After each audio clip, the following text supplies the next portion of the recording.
So you're listening to Angela Courtney. This is the Alternative Show on Tropical FM every Saturday 2 till 4, bringing you the best of mind, body and spirit. And you will see we have a guest. Welcome. This is Hickmott. I'll just give you a little bit about her. She's a qualified professional coach, neuro-linguistic programming NLP master practitioner, an energetic NLP master practitioner, a thought pattern management master practitioner, and she is well versed in universal healing energies, Reiki, Alexander technique, and the author of 3 books: Seeing, Spells, Achieving, You Too Can Do Health, and Recover Your Energy. So you can see that they're very illustrative titles, probably, of what we're going to be talking about today. Talking about some of the ways that this kind of therapy can help you. One of the things that I'm particularly interested in is where your energy is sort of compromised, and that's one of your specialities. So ME and chronic fatigue syndrome is one of the areas that you particularly work with. So how can you help people with that?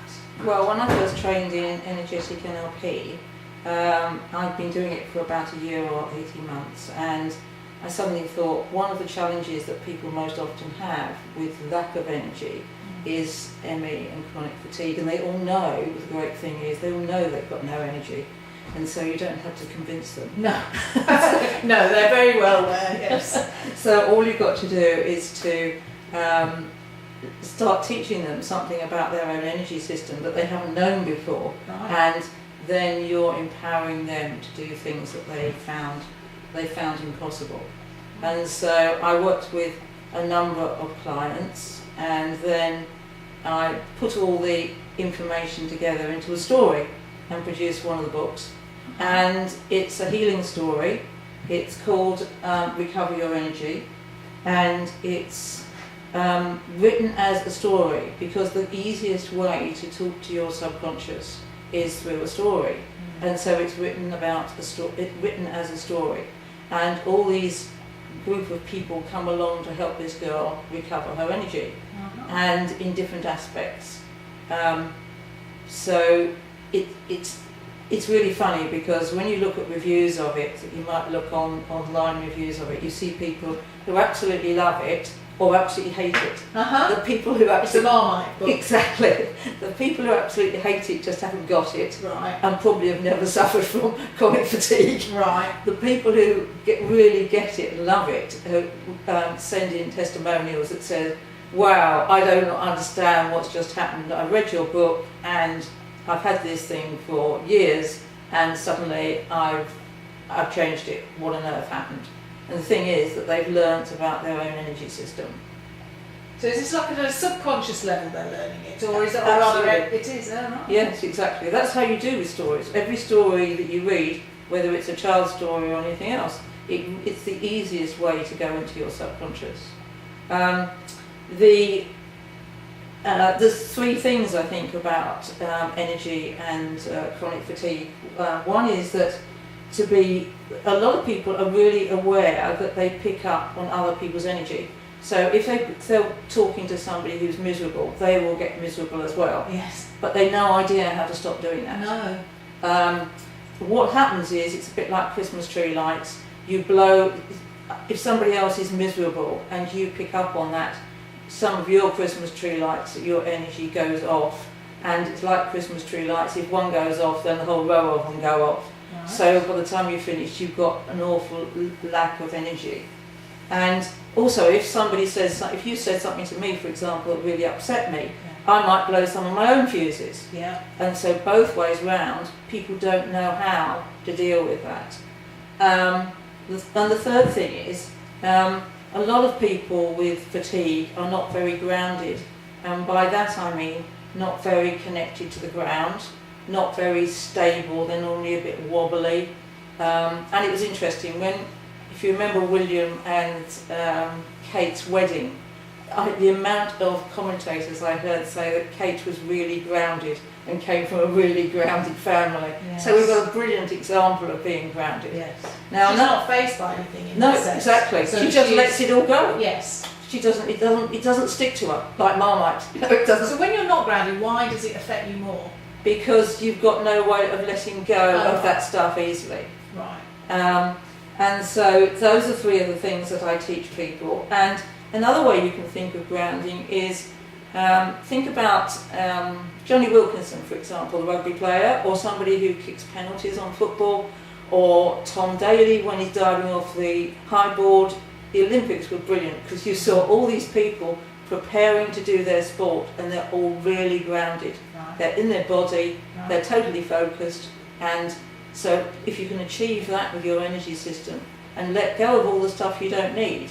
Right. I mean, the cyclists talk about they don't need to be emotional while they're cycling, they No. need to be focused on cycling. Right. And so what they do is they've learnt to really quickly, if any emotion comes into their head, just lose it. Right. And exactly the same thing we teach people through grounding. Oh. And I think another way of looking at it is, if you're really busy, and everybody can do this, and you've got thousands of things going on in and above your head, True. all those things that you've got to do, you get very ungrounded. Right. You get a bit wobbly, Mhm. you forget to eat probably, you forget to drink, and that's an ungrounded state. If you get yourself grounded and back in your body, life will be a lot simpler. Mhm. And that's the sort of skills I teach people. When we started the work on ME and chronic fatigue, it was for those two illnesses, but actually when I produced the book, people have written back to me and said, well, actually I just have dipping energy during the day, Yeah. I've got no diagnosis, it works perfectly for that. Sure. And I've had people who've come back and said, I'm in cancer treatment and recovery, and I used to get completely exhausted. Now I understand about my energy and about grounding, I can just release that. So it's really useful for anybody who gets tired. And you have workshops where you teach the general public this, or is it something that you do on a one-to-one basis? I teach people this, you can read the book, there is a CD as well if you're so ill that you cannot read a book, which does happen Really? to some people. Wow. And I will coach people in those strategies, and if we've got enough people, I'll run workshops in it. And so have you got one little tip for people who perhaps know that they're not always as grounded as they should be, as a way of trying to achieve that? The first thing I think is that it's catching. Right. What, grounding or being ungrounded? Both. Right. And you can catch it in seconds. Oh, great. And That's so good in a way. if you're talking to somebody who's really grounded, then you'll probably get more grounded naturally. Right. If you're talking to somebody who's really ungrounded and really stressed out, you'll probably get ungrounded as well. You'll join them in it. You'll mirror it. Right. The way I teach, and especially with children, is I get them to imagine they're a tree. Right. And you know what a tree's I'm got doing below that now. You know what a tree's got below the ground. Yeah. So I get them to think about the soles of their feet. Yeah. Then I get them to imagine they've got tree roots Yeah. that come off of each foot, and you can even have them coming off your spine. Right. So if you're sitting down, you've got 3 tree roots, Yeah. and just imagine those going further and further into the earth and spreading out. Right. And the way you can tell whether somebody else is grounded really easily is to give them a little push on the shoulder, Uh-huh. make sure they don't fall over. But if they're really wobbly, they're not grounded, whereas if they're really firmly on the ground, they're grounded. First book had energy in it, which is You Too Can Do Health. And You Too Can Do Health has got loads of really interesting stuff that people don't know about what affects their health. For example, what you believe affects your health, the pictures you show yourself, etc. And it's got 2 or 3 chapters in there about energy. Uh-huh. And again, that's written as another story. To Olive Hickmott about, at the moment, Bridges to Success, How to Transform Learning Difficulties. And Olive, you had a very nice comment from a headmaster recently who read the book, yes? And he was complimenting you on... On the in August, I think it must be the school holidays, he's a head teacher from a primary school down in the West Country, and he said, really impressed by Olive Hickmott's Bridges to Success, How to Transform Learning Difficulties. And a couple of days ago he came back to me, and his comment then was, because term had started, he said, seeing Olive Hickmott's techniques for pupils with dyslexia in action is nothing short of amazing. for pupils and their families. Wow. So, and he's only read the book. As far as I know, I haven't trained him. I do a lot of training, but he's not on my list of people I've trained. And so that's probably about dyslexia, you think? That one I think is about dyslexia. But this book also deals with other conditions like ADHD, which is attention deficits, hyperactivity. I think I also I put a lot of stuff in the book about ADHD and Asperger's and autism, and I wouldn't claim at all to get people over those. What I would claim is that if you learn some of the energy skills, then they can improve their experience dramatically. Right. Grounding is essential for people with ADHD. Because that is someone literally tearing around, sort of not able to settle. Absolutely. Essentially. Not able to settle, not being grounded. Yeah. And I think our modern lifestyle is contributing a huge amount to that, because computer games, absolutely. TV. People never sit still for 5 minutes, do they? They're exactly. always doing something. And quite often you can find that children actually arrive on the planet being really anxious. You know, mothers have said to me they were born anxious. Really? And when you ask them what their experience was like of the pregnancy, they probably say, I was anxious. Yeah. And of course, you know, mums can transmit stuff to babies. They know this. Totally. And so the skills that we typically use for these children, one is grounding, one is releasing blocks, and one is a super process which is really quick and is in the book on validation. Lots of children they spend their lives being told off for things, basically. Yeah. They don't spend their lives being validated for who they are, what they're doing, what they can achieve, and also some of these amazing skills they've got. And so we teach them all of these, and extraordinary change happens, and it's up to the individuals as to how much they change. It isn't something I do. I tell them this is a really useful skill, and I teach the parents and the teachers this is a really useful skill, and see what you can do.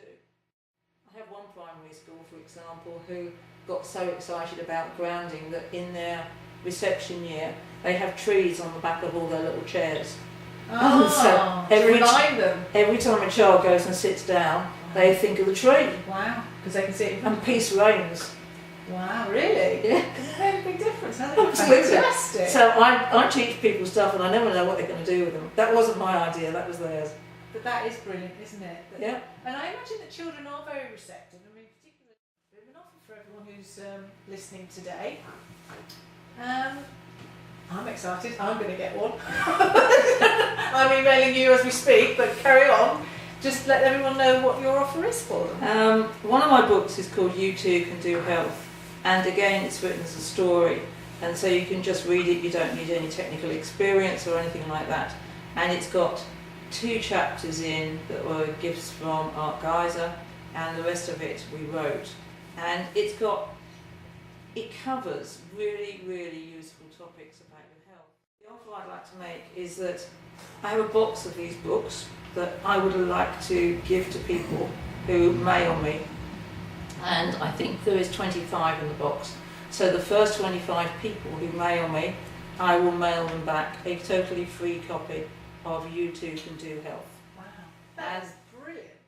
And the mailing address is olive@empoweringhealth.co.uk.